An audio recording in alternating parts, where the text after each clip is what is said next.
Hello.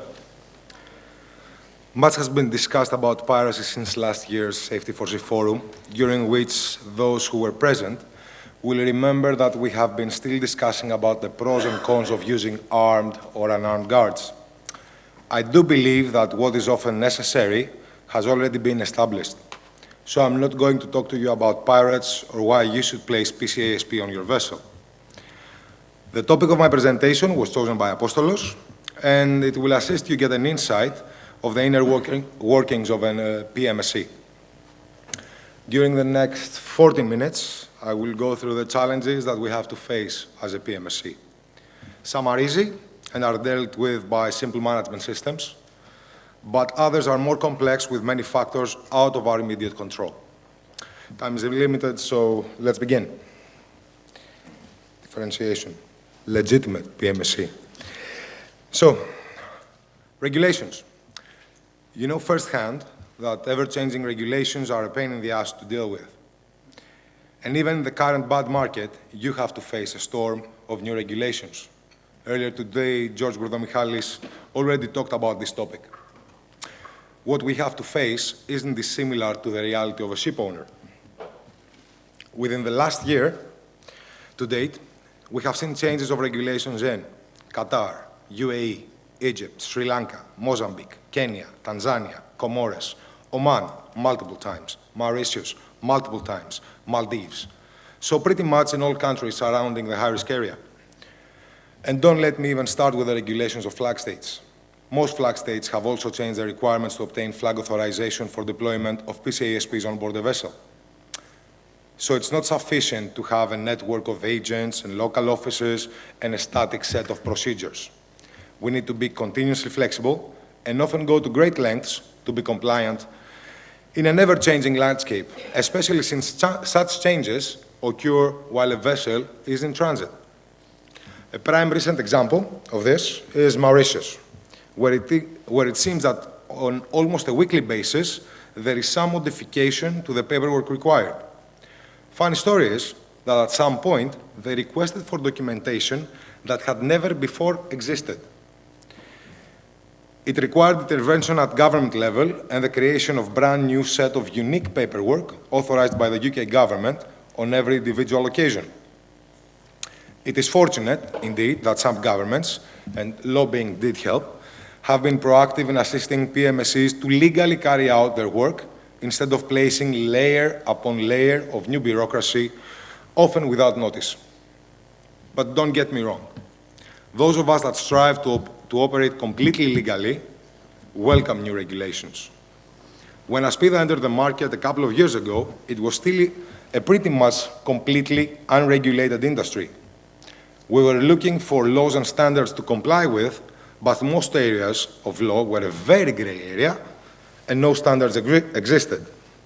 And this brings us to its second challenge we face. Standards, or better yet, the lack of a universally accepted standard. There are now many voluntary standards and vetting processes conducted both by external organizations, for example, SAMI, Grey Page, and numerous in-house vetting processes loosely based on IMO guidelines that many ship owners carry out. However, few entities accept someone else's vetting process.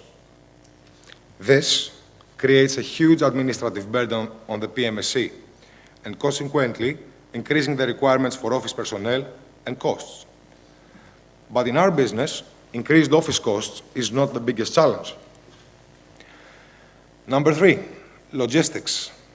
Apart from regulatory issues in individual countries, a PMSE, in order to provide reliable capability across all locations they service, they have to maintain a large inventory of both firearms, communication, and protective equipment, and be able to provide that capability in-house without exposing their customers, potentially without their knowledge, to the risk of utilizing an unknown, unvetted subcontractor, or worse yet, bringing illegally borrowed firearms to the vessel. As an example, ourselves, in order to maintain undisrupted service to our customers, regardless of time and location, we need to maintain an inventory of 150 rifles, 200 sets of body armor, helmets, radios, 50 satellite phones, 50 sets of night vision goggles, 50 binoculars, and many other small accessory items. Whilst clearly the acquisition of the inventory presents a financial and licensing obstacle, which once overcome doesn't present itself often again, the real challenge here comes from the poor access to equipment once deployed. It is not possible to physically access equipment ashore in all storage locations in order to maintain, service, and in some cases, repair or replace them. This means that qualified personnel must often be deployed to maintain the equipment when it is used during transits. Resupply of ammunition and replacement of broken items is also extremely difficult, as only certain locations allow the direct import by air of such spares. As you can understand, without the ability to centrally maintain equipment, managing such an inventory is an expensive and administratively intensive exercise. Number 4, intelligence. Without substantial volume of transits ongoing throughout all the parts of the high-risk area, it is impossible for an individual PMSE to produce a complete intelligence picture without reliance on external sources. Open source information, of which the same is available to PMSEs and ship owners alike, is frequently incomplete, and the incidents that are reported are not always distributed in a timely fashion, if at all. Although statistically, the chances of an individual vessel encountering an act of piracy remains low, our security teams alone have provided at least 3 detailed incident reports with clear photos showing proof of firearms and boarding equipment, and 1 instance, a mothership, but none of these reports made it to the publicly available intelligence updates provided by local and state agencies. This underreporting by itself presents a challenge, as our customers are less aware of the actual risk. In order to be able to overcome this challenge, we partnered up with a leading maritime security intelligence provider. Dryad Maritime Intelligence provide our operations department and all the vessels we protect with a far more accurate and broad intelligence picture than we could achieve with open source information and the information from our teams alone. And that brings us to our teams. So, number 5, proper selection and training of personnel. A substantial challenge of any PMSE is the selection and recruitment of correct personnel. While the pool of candidates should be finite, the number of CVs received with mostly unsuitable candidates seems endless. The role of the individual consultants applied as part of a team by a PMSE is not simply limited by their understanding of which end of the gun goes bang and which end goes against their shoulder. From our perspective, the service a PMSE is not providing guns for hire, but a team of consultants who also legally and safely carry firearms, which is not a matter for complacency. Our job is to mitigate risk, not to steer the ship into the path of it and shoot pirates or, allegedly in the case of some providers, fishermen in the face. So what it is that we should be looking for in these individuals? First of all, they should be security-minded, i.e., not have worked as a delivery driver, pizza boy, or a gymnast for the last 5 or more years. They should have no gaps in their firearms competency. It's no use if someone used an M16 15 years ago and hasn't touched one since then.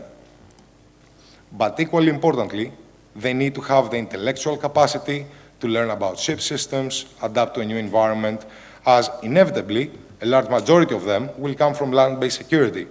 And even those who are from marine backgrounds may never have worked on a bridge or even served on board a ship.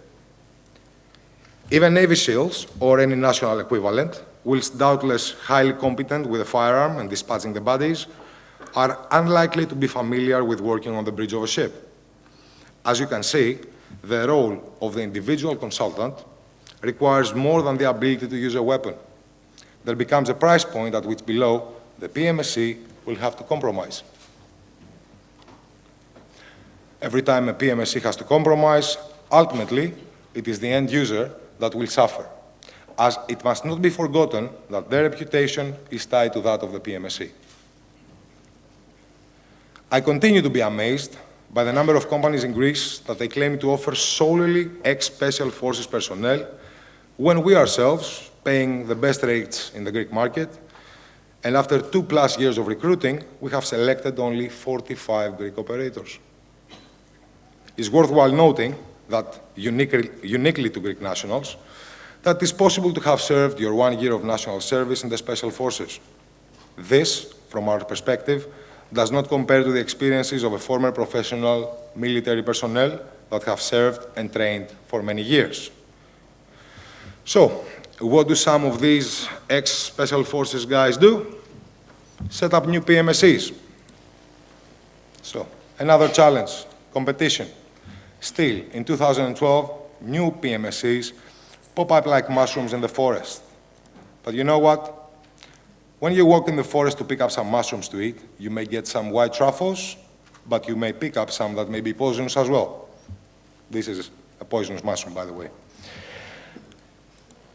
All of these factors contribute to creating an uneven playing field, where frequently contract tenders simply come down to number of guys, number of guns, cost. This brings us on to our biggest challenge. You, the ship owners, charterers, and other entities that contract security services are sustaining the uneven playing field.